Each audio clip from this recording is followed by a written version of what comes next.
I'm Kelly Mitchell, and this is BreveTV Uncorked, Women on Wine Business and Evolution, sharing rich conversation to enlighten, challenge, and inspire the busiest people on earth. Joining me is my partner in wine, Debra Trappen. Welcome to the show, Debra. Thanks, Kelly. Always a pleasure to be here with you. Fabulous to have you here as well. And tonight is episode 79. We're talking about women with drive and nonprofits that matter. Women, we're still a bit behind the curve in so many ways. Rights, visibility, executive roles, speaker roles, but change is happening all around us. Today we're shining a light on a woman who's gone out of her way to pave a road for women less fortunate, all in the name of making the world better, a better place for women who want to better themselves and their lives. I'm really excited to welcome Molly Cantrell-Kraig, did I get that right, to the show. Molly, how are you? And I'm going to quickly go over to our quote. Forget about the fast lane. If you really want to fly, just harness your power to your passion. That's from Oprah. So, Molly, welcome to the show. Thank you. I'm so glad to be here. It's wonderful to have you here. We're really excited to dig in and find out exactly what you're up to and how you're changing the landscape for women, in particular in business. And what I'd like to do is start us off with, well, first of all, the word for the show, this episode, is drive. So when you hear that word, drive, raise the glass and tip the glass. And I love to hear, Debra, what's in our glasses today? So I always try to figure out a way to be, clever with what I'm drinking. So I thought, drive, what do I have that's related to driving? Well, I have a wine called Guardian, and it is their Entrapment Chardonnay.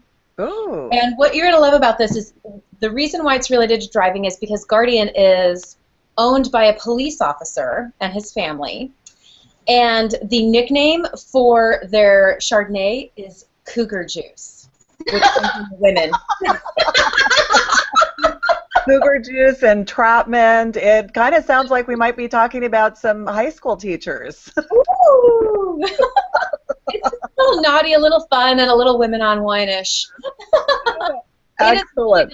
It's a Chardonnay. It's a French oak, 66% French oak, so it's not overbearing with that super oaky. It's a Chardonnay that I definitely enjoy drinking. So there you go, Entrapment. Excellent. Sounds fabulous. We'll have to find out where you're finding all these fabulous names.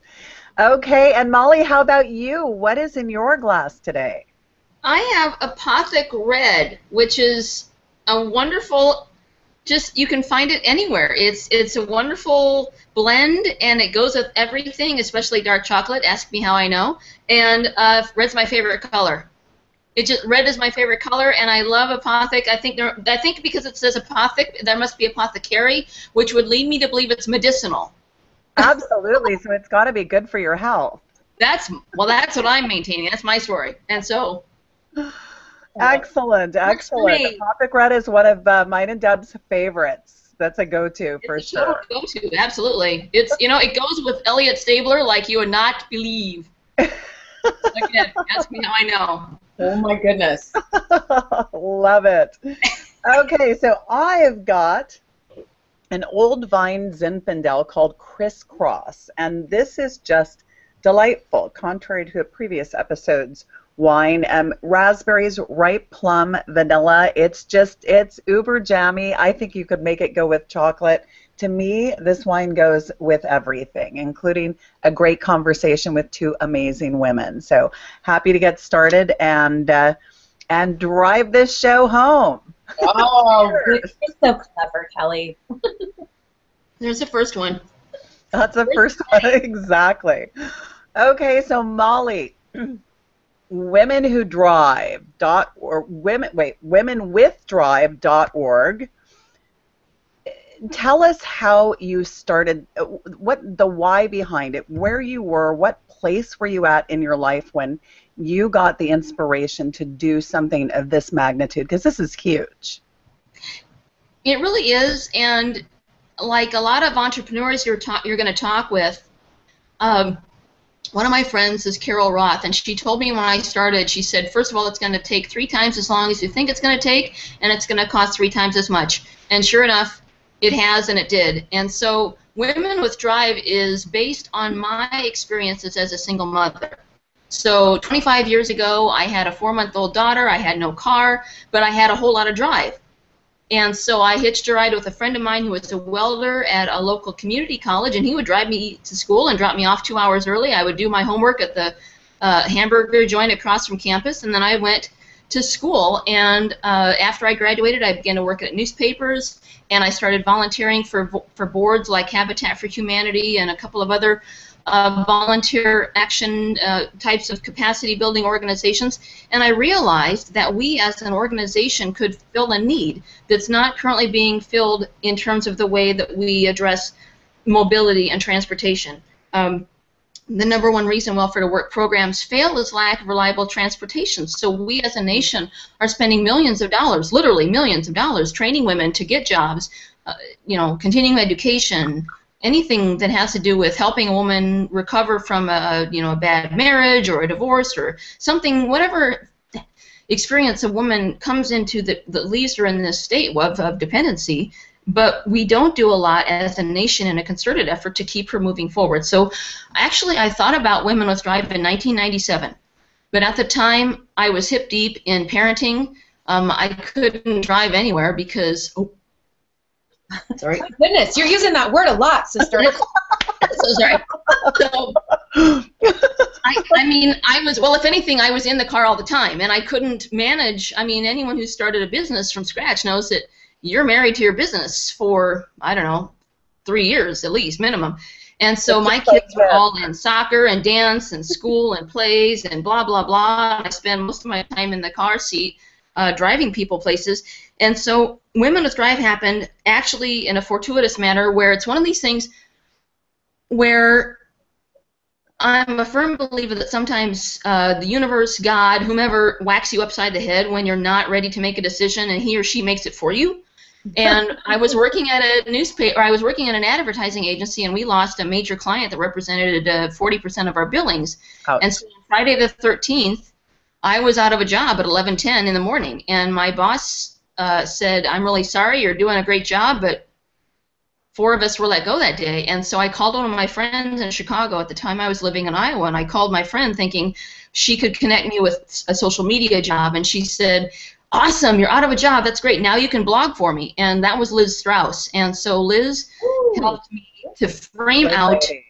She's amazing. And the cool thing about what Liz did for me is what she does for her clients. Is she asked me these questions about what can your organization do? Why are you forming it? Who do you want to serve? Who do you want to help? How are you going to do? I mean, all of those probing questions. And with the help of a lot of people who came into our organization early on, we were able to build a cohesive presence to truly address what's missing in the market and how we could make us relevant to people who not only need us on the incoming side, which would be the women who want to work, the women who are looking for a better future for themselves, but we can also satisfy a niche that's not being served in the business community, which would be people who are looking for reliable employees to show up every morning and do their job and be happy in doing their job. And so we're solving a lot of problems with one specific organization that hasn't quite yet found its niche. And quite frankly, I got to say, I was talking with some people the other day. By the way, anytime you need to like throw a brick at my head to let me stop talking, let me know if there's like a cough or a sign or give me something, because I'll ramble, mostly because I really care. And that's another thing I found out is if you can't do what we're doing through Women with Drive or any other entrepreneur thing, you can't do it unless you actually care. If you don't wake up in the morning and think to yourself, how am I going to fix this problem today, you need to stay in the cubicle. Amen. Absolutely. Great statement. I statement. love the cubicle. But, I mean, I went without, I ate tofu for a year because it was more important for me to succeed for other people than it was for me to do whatever security is. Anyway, I'm sure I Debra, missed one in there let's somewhere. get Debra in with a question. I know she's Yeah. Because I'm serious. I'll go. Molly.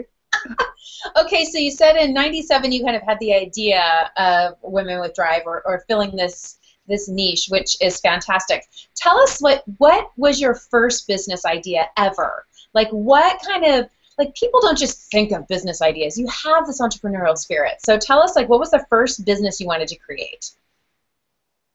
Oh, man. Well, I will say that the business plan that I wrote 4 years ago doesn't even resemble our model now. So to the people out there who are considering starting a business, I would say that what you think you're going to need right now is actually not what you're going to end up needing.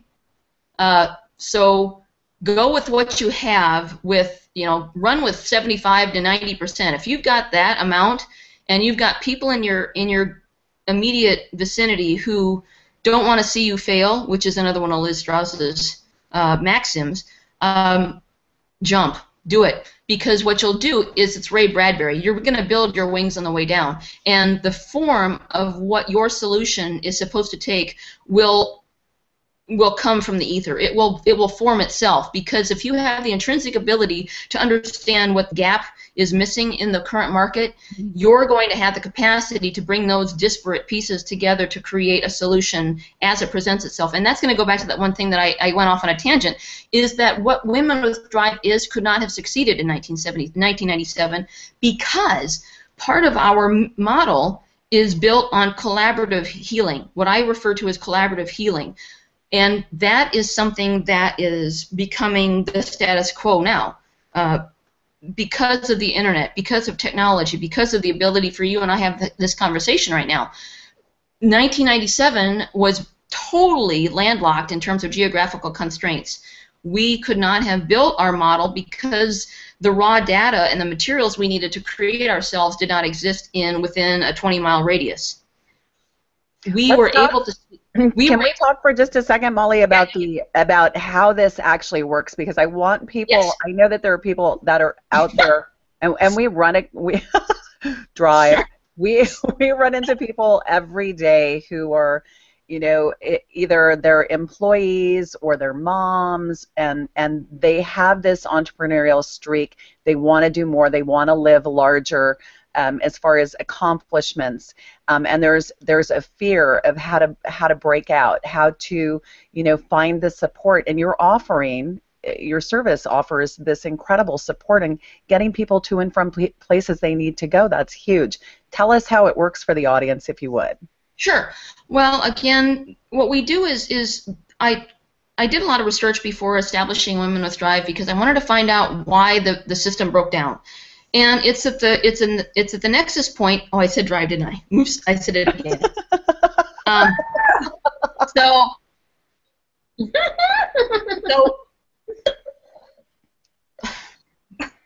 our organization is not about transportation. It's about transformation.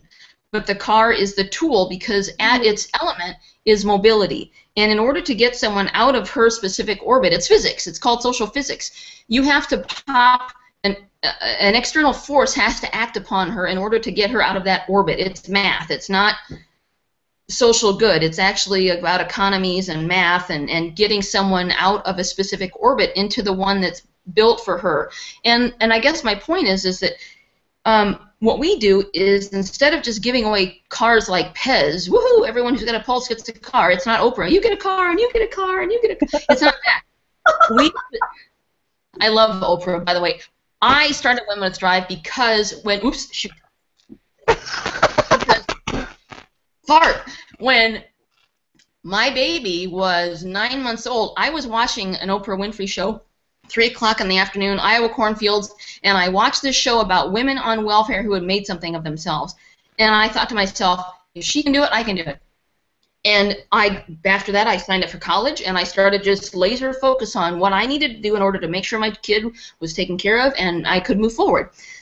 So instead of just giving away cars as if they're candy, we work the process in reverse. So what we do is we strategically engage capacity-building organizations who are already able to interact with what we refer to as women in transition, because there's a different mindset low-income women, me being one of them, I used to be one of them 20-some years ago, there's a mindset and a scarcity mindset to this is as good as I'm going to get, and I'm not going to try, and I'm not ready yet, which is fine. But when someone realizes she is in the wrong space, that is the point at which she is ready to move forward, and you've got to capitalize on that. You've got to be there at the intersection of ambition and potential and grant that person access so that she can capitalize on that gut feeling. That's fuel. So what we do is we interact with people who are able to find people who are ready to move forward. For example, the Jane Addams Resources Corporation here in Chicago. So they pick someone for us based on our criterion. You have to be drug-free, you have a job offer or some sort of autonomy program in place, i.e. school or some sort of program that help invest in your job skills.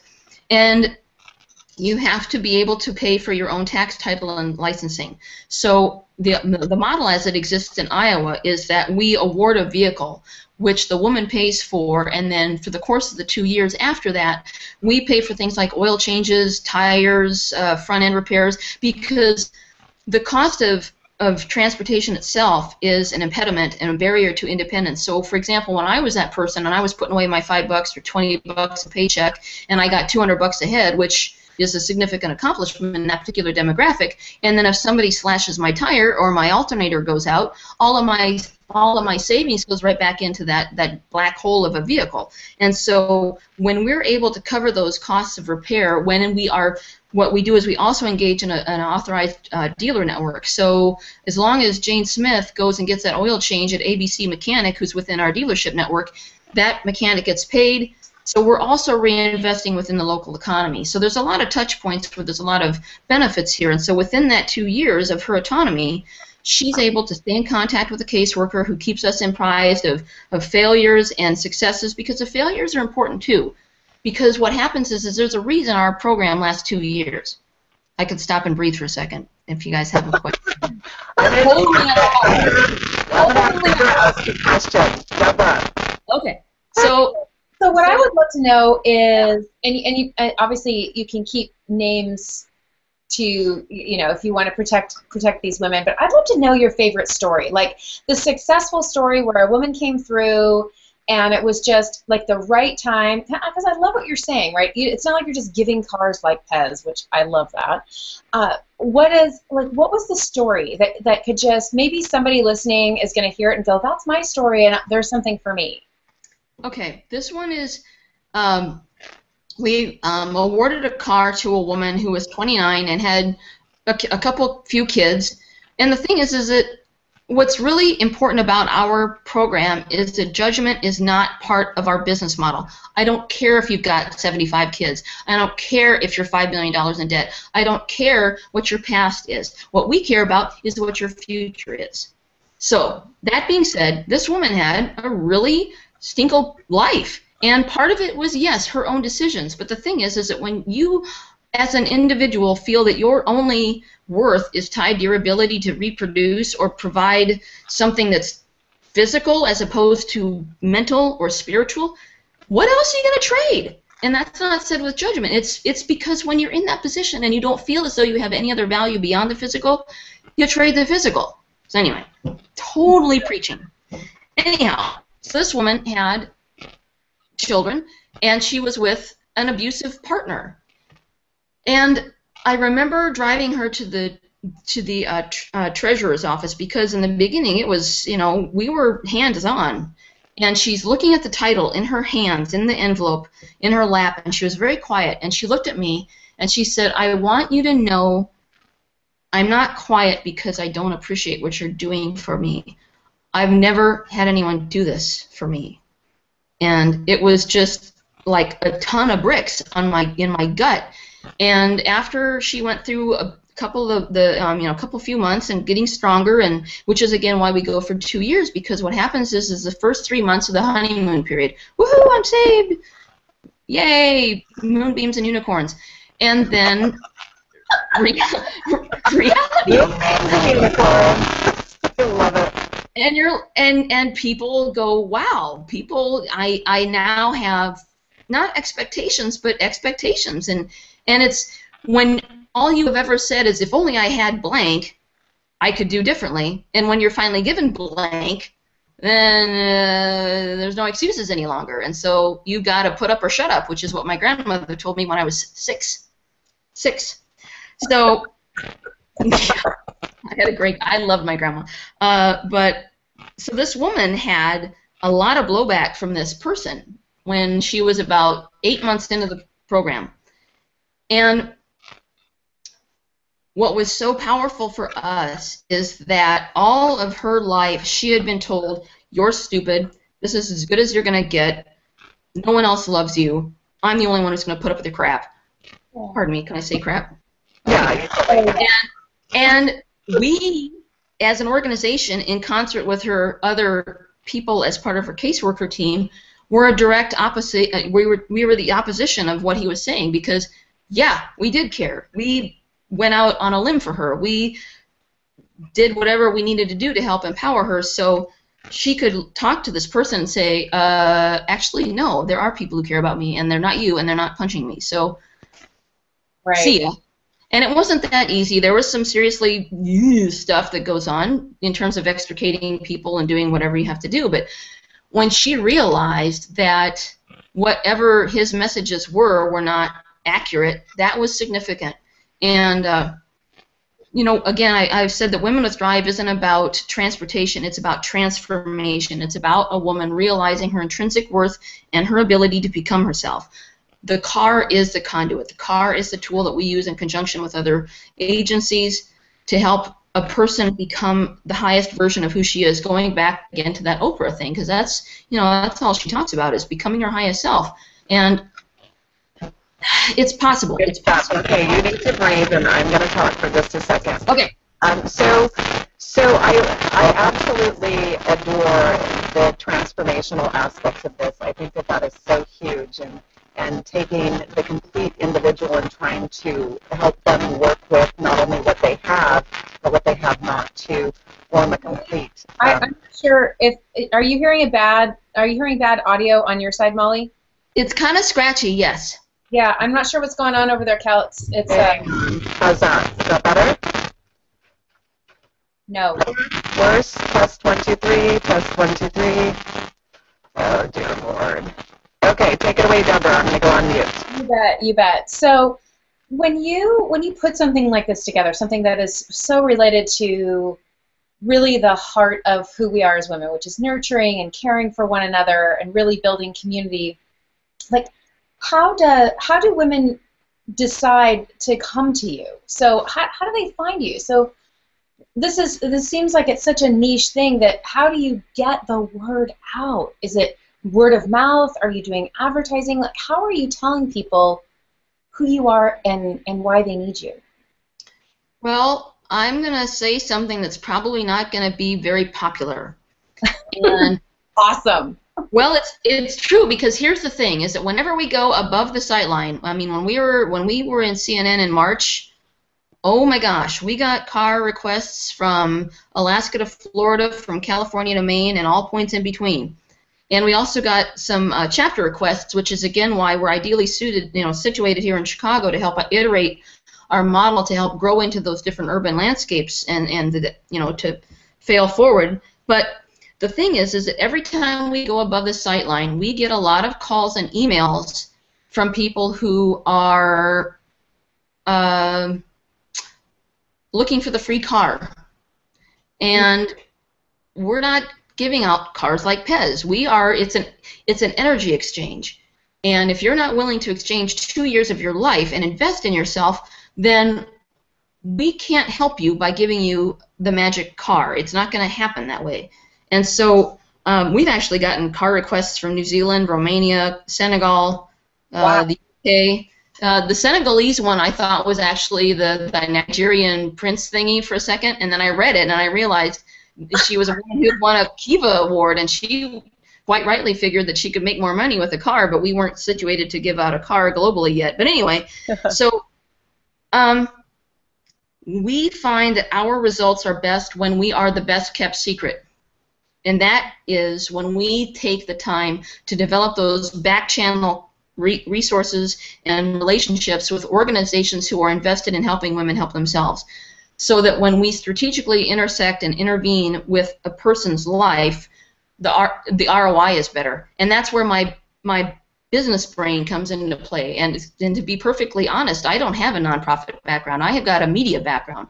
My background is in advertising, publishing, and nonprofits. My nonprofit experience is with me volunteering on boards. And so when I went into the nonprofit arena, I had the mindset of the social entrepreneur, the social capitalist, and the impact investor. Because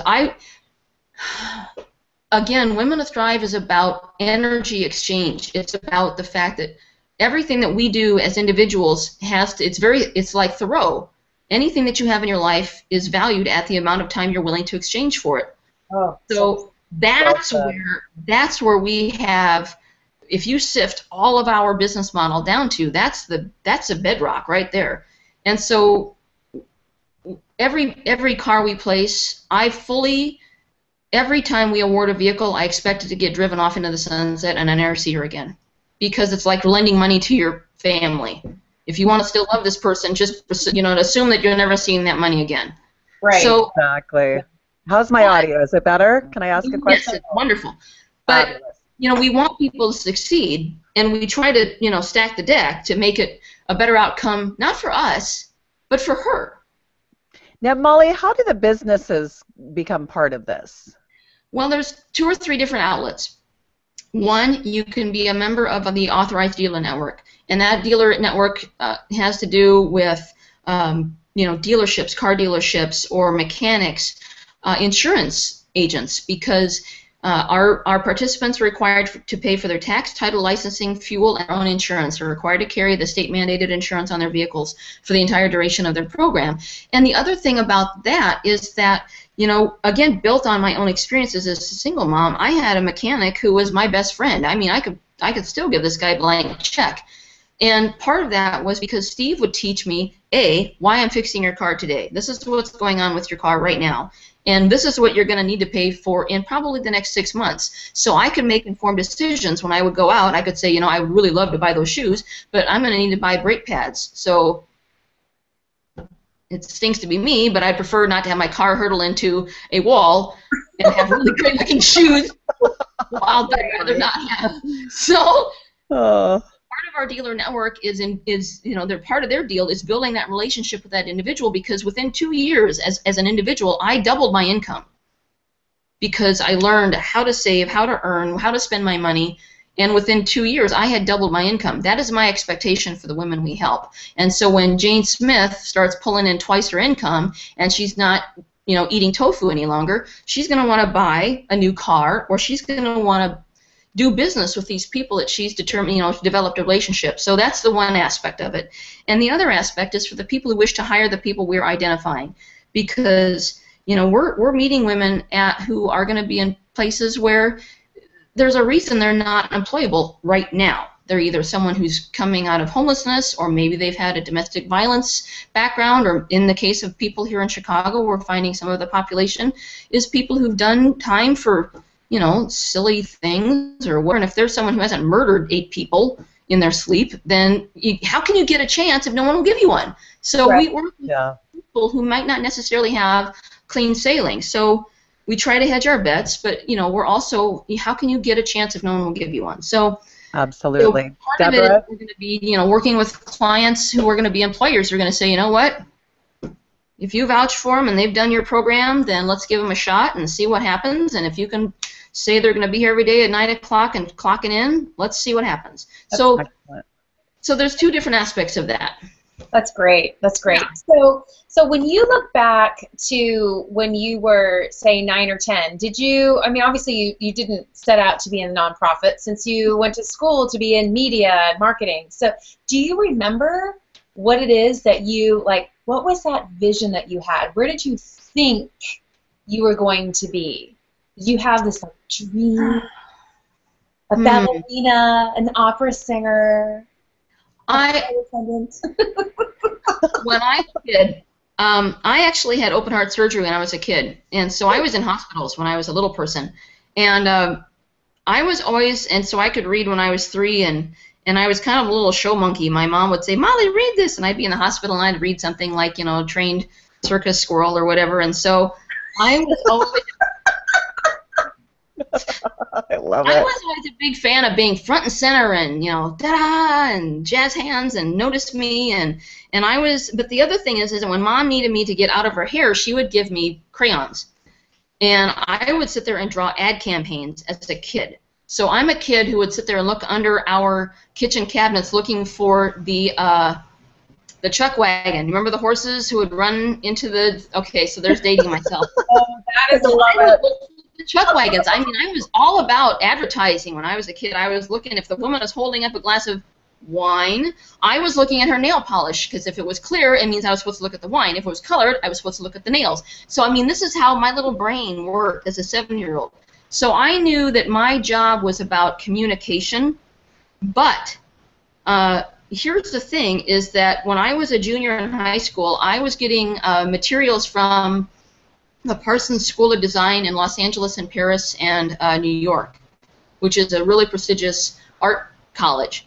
But I was never taught process as a kid. My mom is a dear, sweet woman, but she never taught me how to apply for grants, because give me a break. A chick in the cornfields with the single mom, I was like a home run for a full boat. But I did not understand process. We're talking about we're among friends, right? So you're getting, this is me. Totally. Okay? No, so this is good. uncorked for sure, because I think people assume, they so often assume that when somebody comes up with this great idea that, and they're executing it and they're helping people transform, they're thinking, you know, you just woke up one day and magic happened, and it's like hearing the real side, the authentically you side of what you went through and the process and who you are truly is where the magic is, and that's what's made you a huge success. How do you think Sherpas know to tell people don't step there? They've stepped there and fallen off the cliff. They've stepped there and broken their ankle. So that's the dealio. It's like I looked at where I was, and I remember there's a book that I wrote on Amazon. It's a small title. It's a teeny title that talks about, I remember being in a grocery store at 1 o'clock in the morning looking for a dime. I was short a dime because when you're on food stamps, you can't buy soap with food stamps. So I was sitting there looking for a stupid dime in order to buy soap, and I didn't have it. So I did not buy soap that night. And I was in the middle of the night because I was mortified that I was on welfare, and I thought to myself, I remember sitting there thinking, you're in the wrong place. This is not your reality. This is not where you're supposed to be. And Women with Drive is about helping people understand process. It's about recognizing people and helping the people who know they're in the wrong place, but not knowing A, where to go, and B, how to get there. And she's got to do the work. I'm not going to save anybody. Nobody's going to save you but yourself. It's the Buddha. You know, no one but yourself can walk the path. I can show it to you, but it's your own feet, dude. I'm not doing I'm not doing the push-ups for you. Absolutely, absolutely. Molly, this has been amazing. I mean, what you're doing and how you're transforming individuals and taking them down a path that they have the full capability, but they don't have all the tools to execute is so huge. You're just doing incredible things for women. Is the program offered? I mean, where is the program offered? And I know you like to find people, but if people know of people who are at that precipice and have the ability to fly, given the help, how do they get in touch with you and your organization so those people can fly? Well, at present, we've got a couple of different avenues that we're exploring with both our local board and our national advisory board. Because, again, we have had so many people in major metropolitan areas asking for chapters that we're trying to figure out what's the most efficient way to do that. If it's efficient to scale all at once, or if it's efficient to scale, because the thing is you know, Chicago is a city of neighborhoods, and so each neighborhood is its own city. So we can iterate within the city proper and still have plenty of opportunities to fail forward. So the short answer is I don't know. the long answer is I would just invite them to email us. Our email is women, or it's W with drive, and the drive is spelled DR1, V as in Victor, E. Oh, darn it. And, I'm going to need a nap after this episode. or you can just go to our website. If you go out to womenwithdrive.org, there's a contact tab on the side of our website, and that'll come straight into there. And if you want to put in the subject line chapter request or car request, that helps us sift which pile to put it in. But we run such a tight ship because 85% of our overhead is absorbed by existing resources. So we don't employ a financial aid literacy counselor because that financial aid literacy is provided by another existing agency, which is another reason that I founded what we founded, was because I'm sitting on these boards and I see all of those tools are out there, all the resources. It's like a big IKEA shelf that's out on the big cosmic living room floor, and nothing's getting put together because, well, it's, you know, a pain in the butt to put it together, quite frankly, and I found that out for 4 years. It's a pain in the butt to put it together, but if it doesn't get put together, then no one's going to put any books on it. So we need to just suck it up and get a glass of wine and put the darn shelves together. So anyway. I love it. So, well, so whether they're interested in talking with you about getting a car, or they're an advisor that wants to help out locally or anything, they can just email you at that wwithdr1ve@gmail.com. And we will definitely get that in the stream and in the blog post so that people can communicate with you for sure. Yep. Yep. Absolutely. And we'll always get back to you. We'll figure out how we can make it work because, you know, together we're stronger. Together we're stronger. It's just it's a collaborative reality that exists today, and it's possible. Anyway. Sing it, sister. That's the way the world goes round. Thank you so much for joining us today, Molly. It's been such a pleasure, and I mean, we absolutely love what you're doing and how you're helping women make a difference in their lives. And it's really great stuff. Thank you. Okay, let's see. We've got a wrap of a second episode. I want to thank you, Caffeinators, BreveTV, Women on Wine, for joining us today. Please share the wealth, share the message, and share the links to the organization with the people who are important in your lives. Make sure that they know that there are opportunities and options out there for people who are ready to make this transformational leap. From all of us at BreveTV, myself and Debra, and Molly, our guest, we thank you for joining us. Join us each and every week, Wednesdays at 6 p.m. Pacific, in the chat, hashtag BreveTV, and you can actually interact with our guests and ourselves, and we can carry the discussion even further. Take care, and cheers. Drive home safely. Cheers.